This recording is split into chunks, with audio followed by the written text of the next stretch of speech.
ಓಂ ಶಂ ಶನೇಶ್ಚರಾಯ ನಮಃ. ನಮಸ್ಕಾರ ಸ್ನೇಹಿತರೆ, welcome to VRL astro and Ayur 369 YouTube channel. ಯಾವುದಕ್ಕಾಗಿ ಚಿಂತೆ, ಯಾವುದಕ್ಕಾಗಿ ದುಃಖ ಪಡುತ್ತಿದ್ದೀಯಾ? ನಿನ್ನೆ ಇದ್ದ ಖುಷಿನೇ ಇವತ್ತು ಇಲ್ಲ ಅಂದ ಮೇಲೆ ಇವತ್ತು ಇರೋ ದುಃಖ ನಾಳೆ ಇರುತ್ತಾ? ಈ ಜಗತ್ತಿನ ಸೃಷ್ಟಿಯಲ್ಲಿ ಯಾವುದೂ ಕೂಡ ಶಾಶ್ವತ ಅಲ್ಲ. ಮಕರ ರಾಶಿಯವರ ಜೀವನದ 11 ಕಹಿ ಸತ್ಯಗಳ ಬಗ್ಗೆ ಈ ವಿಡಿಯೋದಲ್ಲಿ ತಿಳಿಸಿಕೊಡಲಿದ್ದೇನೆ. ಮಕರ ರಾಶಿಯವರ ಜೀವನ ಅಂದರೆ ಒಂದು ತಪಸ್ಸು, ಕಠಿಣ ಪರಿಶ್ರಮ, ಸಂಘರ್ಷ, ಕರ್ಮ ಪ್ರಧಾನ ರಾಶಿ, ನ್ಯಾಯದೇವನಾದಂತಹ ಶನೇಶ್ಚರನ ರಾಶಿ, ತಾಳ್ಮೆಯ ರಾಶಿಯಾಗಿದೆ. ಇವರ ಜೀವನ ಅಷ್ಟು ಸುಲಭವಲ್ಲ, ಮುಳ್ಳಿನ ಹಾದಿಯಲ್ಲಿ ನಡೆಯಬೇಕು. ಮಕರ ರಾಶಿಯವರ ಜೀವನ ನಿಧಾನವಾಗಿ ಅರಳುವಂತಹ ಸುಗಂಧಿತವಾದಂತಹ ಪುಷ್ಪ. ಈ ಪುಷ್ಪದ ಸುವಾಸನೆ ಬಹಳ ದಿನಗಳವರೆಗೂ, ಬಹಳ ದೂರದವರೆಗೂ ಹರಡುತ್ತದೆ. ಆದರೆ ಈ ಸುವಾಸನೆಯವರೆಗೂ ತಲುಪಲು ಮಕರ ರಾಶಿಯವರು ಅನೇಕ ಸೋಲು, ಅವಮಾನ, ಸತತ ಪ್ರಯತ್ನ, ತಾಳ್ಮೆ ಎಂಬ ಅಸ್ತ್ರಗಳಿಂದ ತನ್ನ ಗುರಿಯನ್ನು ತಲುಪಬೇಕಾಗುತ್ತದೆ. ಈ ಸೋಲು, ಅವಮಾನಗಳು ಒಂದು ಬಾರಿ, ಎರಡು ಬಾರಿ ಆಗೋದಿಲ್ಲ. ಜೀವನದ ಅನೇಕ ಘಟ್ಟಗಳಲ್ಲಿ ಬೇರೆ ಬೇರೆ ವಯಸ್ಸಿನಲ್ಲಿ ಸೋಲು, ಅವಮಾನಗಳಾಗುತ್ತವೆ. ಈ ಸೋಲು, ಅವಮಾನಗಳು ನಿಮ್ಮನ್ನು ಮುಂದಿನ ಜೀವನಕ್ಕೆ ಒಬ್ಬ ದೃಢವಾದ ವ್ಯಕ್ತಿಯನ್ನಾಗಿ ಸಿದ್ಧಪಡಿಸುತ್ತದೆ. ಯಾವ ಯಾವ ವಯಸ್ಸಿನಲ್ಲಿ ಯಾವ ರೀತಿಯ ಪರೀಕ್ಷೆಗಳನ್ನು ಎದುರಿಸಬೇಕು ಎಂದು ನೋಡೋಣ. ಈ 11 ಕಹಿ ಸತ್ಯಗಳು ನಿಮ್ಮ ಜೀವನವನ್ನು ಮತ್ತಷ್ಟು ಗಟ್ಟಿಗೊಳಿಸುತ್ತದೆ. ಮೊದಲನೆಯದಾಗಿ, ಸಾಮಾನ್ಯವಾಗಿ ಮಕ್ಕಳು 5ರಿಂದ 12ನೇ ವರ್ಷದವರಿದ್ದಾಗ ಮುಗ್ಧತೆ, ಆಟ ಪಾಠ, ಬಾಲ್ಯದ ಸಂತೋಷದಲ್ಲಿ ಕಳೆಯುತ್ತಾರೆ. ಆದರೆ ಮಕರ ರಾಶಿಯ ಮಕ್ಕಳಿಗೆ ಜೀವನವೆಂಬುದು ಅಸ್ಥಿರತೆ, ಅಸುರಕ್ಷಿತ ಭಾವನೆ, ಪರಿವಾರದಲ್ಲಿ ಕಲಹಗಳು, ನಿಮ್ಮ ತಂದೆ ತಾಯಿಯ ಜೀವನದಲ್ಲಿರುವಂತಹ ಕಲಹ, ಜಗಳ ನೀವು ಪ್ರತಿನಿತ್ಯ ಯೋಚಿಸುವಂತೆ ಮಾಡುತ್ತದೆ. ಮಕರ ರಾಶಿಯವರ ಬಾಲ್ಯ ಜೀವನ ಬೇರೆ ಮಕ್ಕಳಂತೆ ಆನಂದದಿಂದ ಕೂಡಿರುವುದಿಲ್ಲ. ನಿಮ್ಮ ಕುಟುಂಬದ ಆರ್ಥಿಕ ಸಂಕಷ್ಟಗಳು, ನಿಮ್ಮ ತಂದೆ ತಾಯಿಯ ಅನಾರೋಗ್ಯದ ಕಾರಣದಿಂದ ನೀವು ಪ್ರತಿನಿತ್ಯ ಯೋಚಿಸುತ್ತೀರಾ, ನಾನು ಹೇಗೆ ಈ ಪ್ರಾಬ್ಲಮ್ಸ್ಗಳನ್ನು ಸರಿ ಮಾಡಬೇಕು ಎಂದು ಗಂಭೀರವಾಗಿ ಆಲೋಚನೆಯನ್ನು ಮಾಡುತ್ತೀರಾ. ಬೇರೆ ಮಕ್ಕಳ ಹಾಗೆ ನಿಮ್ಮ ಜೀವನ ಸಂತೋಷವಾಗಿರುವುದಿಲ್ಲ. ಎರಡನೆಯ ಕಹಿ ಸತ್ಯ, 13ರಿಂದ 18 ವರ್ಷ ಇದು ಯೌವನಾವಸ್ಥೆ. ಈ ಯೌವನಾವಸ್ಥೆಯಲ್ಲಿ ಪ್ರತಿಯೊಬ್ಬರು ತನ್ನ ಜೀವನದ ಬಗ್ಗೆ ಆಸೆ ಕನಸುಗಳನ್ನು ಕಟ್ಟಿಕೊಂಡಿದ್ದರೆ ಮಕರ ರಾಶಿಯವರು ತನ್ನ ಆತ್ಮವಿಶ್ವಾಸದ ಜೊತೆ ಹೋರಾಟ ಮಾಡಬೇಕಾಗುತ್ತದೆ. ಈ ವಯಸ್ಸಿನಲ್ಲಿ ನಿಮಗೆ ಪದೇ ಪದೇ ಅನ್ನಿಸುವುದು, ನಮ್ಮನ್ನು ಯಾರೂ ಅರ್ಥ ಮಾಡಿಕೊಳ್ಳುವುದಿಲ್ಲ. ನಿಮ್ಮ ಸ್ಕೂಲ್ ಹಾಗೂ ಕಾಲೇಜಲ್ಲಿ ನಿಮ್ಮ ಬಗ್ಗೆ ನೀವು ನಿಮ್ಮನ್ನು ಸಾಬೀತುಪಡಿಸಿಕೊಳ್ಳಲು ಪ್ರಯತ್ನಿಸುತ್ತೀರಾ. ಉತ್ತಮ ಸ್ನೇಹಿತನ ಹುಡುಕಾಟದಲ್ಲಿರುತ್ತೀರಾ. ಇದೇ ವಯಸ್ಸಿನಲ್ಲಿ ಮೊಟ್ಟ ಮೊದಲನೆಯದಾಗಿ ನೀವು ಜೀವನದಲ್ಲಿ ಸೋಲುತ್ತೀರಾ ಹಾಗೂ ಒಂಟಿತನವನ್ನು ಅನುಭವಿಸುತ್ತೀರಾ. ಮೂರನೆಯ ಕಹಿ ಸತ್ಯ, 19ರಿಂದ 24 ವರ್ಷದಲ್ಲಿ ಉಳಿದವರು ಕಾಲೇಜಿನಲ್ಲಿ ಎಂಜಾಯ್ ಮಾಡುವುದು, ಕರಿಯರ್ ಬಗ್ಗೆ ಕನಸು ಕಟ್ಟಿಕೊಳ್ಳುವುದು, ಪ್ರೀತಿ ಪ್ರೇಮದ ಗುಂಗಿನಲ್ಲಿದ್ದರೆ ನಿಮ್ಮ ಜೀವನದಲ್ಲಿ ನೀವು ಕನಸುಗಳೆಲ್ಲ ಅನೇಕ ಪರೀಕ್ಷೆಗಳನ್ನು ಎದುರಿಸಬೇಕಾಗುತ್ತದೆ. ಶನಿಗ್ರಹ ನಿಮ್ಮ ಕುಂಡಲಿಯ 6, 8, 12ನೇ ಭಾವದಲ್ಲಿದ್ದರೆ ನೀವು ಅನೇಕ ಬಾರಿ ಇಂಟರ್ವ್ಯೂ ಅಟೆಂಡ್ ಮಾಡಿಯೂ ಸೆಲೆಕ್ಟ್ ಆಗೋದಿಲ್ಲ. ಕೆಲವೊಬ್ಬರು ನಿಮ್ಮ ಎಜುಕೇಷನನ್ನು ಅರ್ಧಕ್ಕೆ ನಿಲ್ಲಿಸಬೇಕಾಗಬಹುದು. ಕೆಲವೊಬ್ಬರು ತಾವು ಓದಿದ್ದೇ ಒಂದು, ತಾನು ಕೆಲಸ ಮಾಡಬೇಕಾಗಿರುವುದೇ ಮತ್ತೊಂದು ಕ್ಷೇತ್ರ. ಈ ರೀತಿ ನಿಮ್ಮ ಆತ್ಮವಿಶ್ವಾಸ ಕಡಿಮೆಯಾಗುತ್ತದೆ. ಕೆಲವೊಂದು ಬಾರಿ ನಿಮಗೆ ಅನ್ನಿಸುವುದು, ನನಗೆ ಒಳ್ಳೆ ಜಾಬ್ ಸಿಗೋದಿಲ್ವಾ, ನೀವು ಇಷ್ಟಪಟ್ಟಂತಹ ಪ್ರೀತಿ ನಿಮಗೆ ಸಿಗುವುದಿಲ್ಲ. ನೀವು ನಿಮ್ಮ ಮನಸ್ಸಿನ ಮಾತನ್ನು, ಭಾವನೆಗಳನ್ನು ವ್ಯಕ್ತಪಡಿಸಲು ಹಿಂಜರಿಯುತ್ತೀರಾ. ಮನಸ್ಸಿನಲ್ಲಿ ಇಷ್ಟಪಟ್ಟರೂ ನಿಮ್ಮ ನಾಲಿಗೆ ನಿಮ್ಮನ್ನು ಹೇಳಲು ಬಿಡದೆ ತಡೆಯುತ್ತದೆ. ನೀವು ಧೈರ್ಯ ಮಾಡಿ ಹೇಳುವಷ್ಟರಲ್ಲಿ ಅವರು ಬೇರೆಯವರೊಂದಿಗೆ ಕಮಿಟ್ ಆಗಿರುತ್ತಾರೆ. ನಾಲ್ಕನೆಯ ಕಹಿ ಸತ್ಯ, ಮಕರ ರಾಶಿಯವರು 25ರಿಂದ 29ನೇ ವರ್ಷದಲ್ಲಿ ಶನಿದೇವ ನಿಮಗೆ ನಿಜವಾದಂತಹ ಅಗ್ನಿ ಪರೀಕ್ಷೆಯನ್ನು ಕೊಡುತ್ತದೆ. ಬೇರೆಯವರು ಈ ವಯಸ್ಸಲ್ಲಿ ಮದುವೆಯಾಗುವುದು, ಹೊಸ ಮನೆ ಕಟ್ಟುತ್ತಿದ್ದರೆ ಮಕರ ರಾಶಿಯವರು ತನ್ನ ನಿಜವಾದ ಅಸ್ತಿತ್ವದ ಹುಡುಕಾಟದಲ್ಲಿರುತ್ತೀರಾ. ನಿಮಗೆ 21ರಿಂದ 28ನೇ ವಯಸ್ಸಿನಲ್ಲಿ ಪ್ರೀತಿಯ ಜೀವನದಲ್ಲಿ ಹೆಚ್ಚು ಸಮಸ್ಯೆಗಳು ಬರುತ್ತದೆ. ಮಾನಸಿಕವಾಗಿ ಕುಗ್ಗುತ್ತೀರಾ.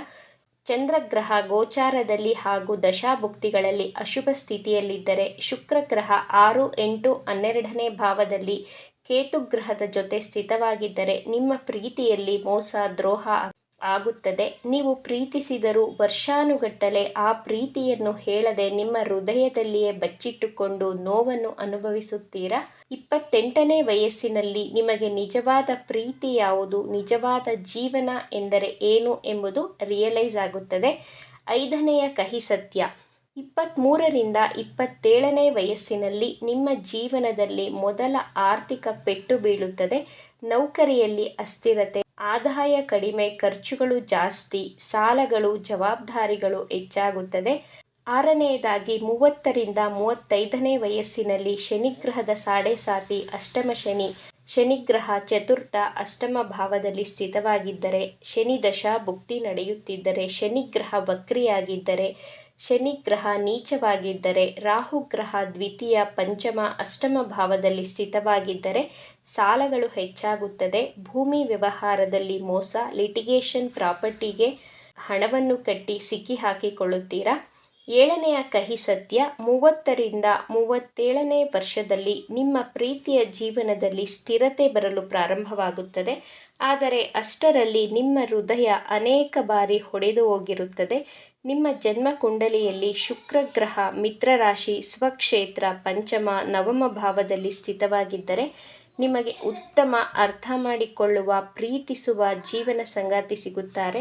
ಆದರೆ ನಿಮ್ಮ ಜನ್ಮ ಕುಂಡಲಿಯಲ್ಲಿ ಶುಕ್ರ ಗ್ರಹ, ಚಂದ್ರಗ್ರಹ ಕೆಟ್ಟಿದ್ದರೆ ಮದುವೆಯ ನಂತರವೂ ಭಾವನಾತ್ಮಕವಾಗಿ ಸಂಕಷ್ಟಗಳನ್ನು ಅನುಭವಿಸಬೇಕಾಗುತ್ತದೆ.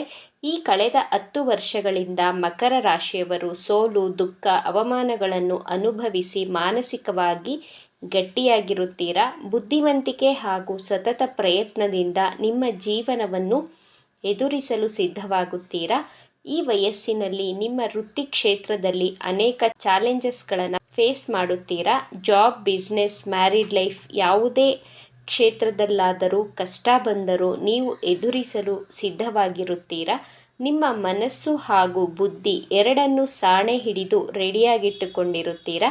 8ನೇಯ ಕಹಿ ಸತ್ಯ. 37ರಿಂದ 42ನೇ ವರ್ಷ ಇದು ಒಂದು ರೀತಿಯ ಆಧ್ಯಾತ್ಮಿಕ ವರ್ಷವಾಗಿರುತ್ತದೆ. ಈ ಕಳೆದ 37 ವರ್ಷಗಳ ಹಿಂದೆ ನೀವು ನಿಮ್ಮ ಜೀವನವನ್ನು ಸರಿಯಾಗಿ ನಿರ್ವಹಿಸಿದ್ದರೆ ನಿಮ್ಮ ಜೀವನದ ಯಶಸ್ಸು ಗುರಿಯನ್ನು ತಲುಪುತ್ತೀರಾ. ಈ ಕಳೆದ ವರ್ಷಗಳಲ್ಲಿ ತಪ್ಪುಗಳನ್ನು ಮಾಡಿದ್ದರೆ ಈ ಸಮಯದಲ್ಲಿ ಆ ತಪ್ಪಿಗೆ ಶಿಕ್ಷೆಯನ್ನು ಅನುಭವಿಸುತ್ತೀರಾ.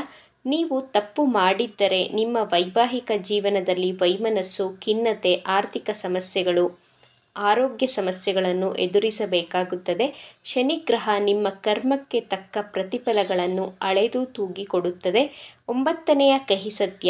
43ರಿಂದ 49ನೇ ವರ್ಷ ಮಕರ ರಾಶಿಯವರು ನಿಮ್ಮ ಜೀವನದ ಅನುಭವದಿಂದ ಪರಿಪಕ್ವವಾಗಿರುತ್ತೀರಾ. ಈ ವಯಸ್ಸಿನಲ್ಲಿ ಮಾನಸಿಕವಾಗಿ ಸುಸ್ತಾಗಿರುತ್ತೀರಾ. ಕುಟುಂಬದ ಜವಾಬ್ದಾರಿ, ಮಕ್ಕಳ ವಿದ್ಯಾಭ್ಯಾಸ, ವೈವಾಹಿಕ ಜೀವನದ ಜವಾಬ್ದಾರಿಗಳನ್ನು ಹೊತ್ತುಕೊಂಡು ತನ್ನ ಅಸ್ತಿತ್ವವನ್ನು ಪ್ರೂವ್ ಮಾಡಿಕೊಳ್ಳಲು ಹೋರಾಟ, ಒಂಟಿತನವನ್ನು ಅನುಭವಿಸುತ್ತೀರಾ.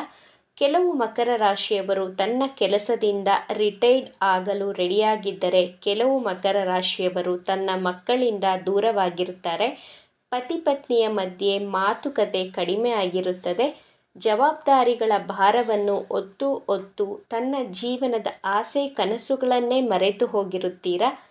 10ನೇಯ ಕಹಿ ಸತ್ಯ. 50ರಿಂದ 60ನೇ ವರ್ಷದಲ್ಲಿ ಈಗ ಜೀವನ ಸ್ಥಿರವಾಗಿದ್ದರೂ ನಿಮ್ಮ ದೇಹ ಆಯಾಸಗೊಂಡಿರುತ್ತದೆ. ಶನಿಗ್ರಹ ಚೆನ್ನಾಗಿದ್ದರೆ ಸಮಾಜ ಸೇವೆಯನ್ನು ಮಾಡುತ್ತೀರಾ. ಆಧ್ಯಾತ್ಮದಲ್ಲಿ ಮಾರ್ಗದರ್ಶನವನ್ನು ಮಾಡುತ್ತೀರಾ. ನಿಮ್ಮ ಮಕ್ಕಳು ನೀವು ನಿರೀಕ್ಷೆ ಮಾಡಿದಷ್ಟು ಪ್ರೀತಿ, ವಿಶ್ವಾಸ ತೋರಿಸದೇ ಇರಬಹುದು. ನಿಮ್ಮ ಜೀವನ ಸಂಗಾತಿಯ ಸಾಂಗತ್ಯ ಮೊದಲಿನ ರೀತಿ ಇರುವುದಿಲ್ಲ. ನಿಮ್ಮ ಸ್ನೇಹಿತರು ಅವರವರ ಕೆಲಸ ಕಾರ್ಯಗಳಲ್ಲಿ ಬ್ಯುಸಿಯಾಗ್ತಾರೆ. ಈ ರೀತಿ ಮೂಕ ಯುಗದಲ್ಲಿ ನೀವು ಒಂಟಿಯಾಗಿ ಕುಳಿತುಕೊಂಡು ನಿಮ್ಮನ್ನು ನೀವು ಅರ್ಥ ಮಾಡಿಕೊಳ್ಳಲು ಆತ್ಮಮಂಥನವನ್ನು ಮಾಡಿಕೊಳ್ಳುತ್ತೀರಾ.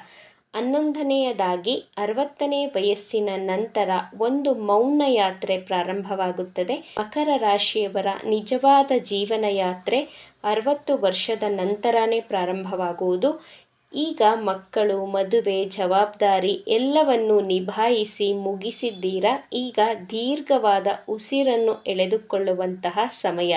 ನಿಮ್ಮ ಬಗ್ಗೆ ನೀವು ಯೋಚನೆ ಮಾಡಲು ಪ್ರಾರಂಭ ಮಾಡ್ತೀರಾ. ಹುಟ್ಟಿದಾಗಿನಿಂದಲೂ ಮನೆ, ಮಕ್ಕಳು, ಕಷ್ಟ, ಅವಮಾನ, ಚಿಂತೆ, ದುಃಖ, ಕೆಲಸ ಕಾರ್ಯಗಳ ಜವಾಬ್ದಾರಿಯನ್ನು ಹೊತ್ತು ಸುಸ್ತಾಗಿ ಸಾಕಾಗಿ ನಿಮ್ಮ ಬಗ್ಗೆ ನೀವು ಯೋಚಿಸಲು ಉತ್ತಮ ಸಮಯ ಸಿಗುತ್ತದೆ.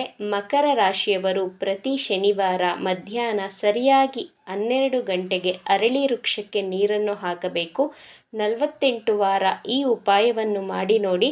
ಸಾಕ್ಷಾತ್ ಲಕ್ಷ್ಮೀ ವಿಷ್ಣುವಿನ ಆಶೀರ್ವಾದದ ಜೊತೆಗೆ ಶನಿಗ್ರಹದ ಆಶೀರ್ವಾದವೂ ಸಿಗುತ್ತದೆ. ನಿಮ್ಮ ಜೀವನದಲ್ಲಿ ಸುಖ, ಶಾಂತಿ, ಸಮೃದ್ಧಿ, ಸಂತೋಷ ಹೆಚ್ಚಾಗಿ ಸಿಗುತ್ತದೆ. ಈ ವಿಚಾರಗಳು ನಿಮಗೆ ಇಷ್ಟ ಆಗಿದ್ದರೆ ನಮ್ಮ ಚಾನಲನ್ನು ತಪ್ಪದೇ ಸಬ್ಸ್ಕ್ರೈಬ್ ಮಾಡ್ಕೊಳ್ಳಿ. ಈ ವಿಡಿಯೋಗೆ ಒಂದು ಲೈಕ್ ಕೊಡೋದನ್ನು ಮರಿಬೇಡಿ. ಈ ವಿಡಿಯೋವನ್ನು ನಿಮ್ಮ ಫ್ರೆಂಡ್ಸ್ ಆ್ಯಂಡ್ ಫ್ಯಾಮಿಲಿ ಗ್ರೂಪಲ್ಲಿ ಹೆಚ್ಚು ಶೇರ್ ಮಾಡಿ. ನಿಮ್ಮ ಅಭಿಪ್ರಾಯಗಳನ್ನು ತಪ್ಪದೇ ಕಮೆಂಟ್ ಮಾಡಿ. Thank you friends.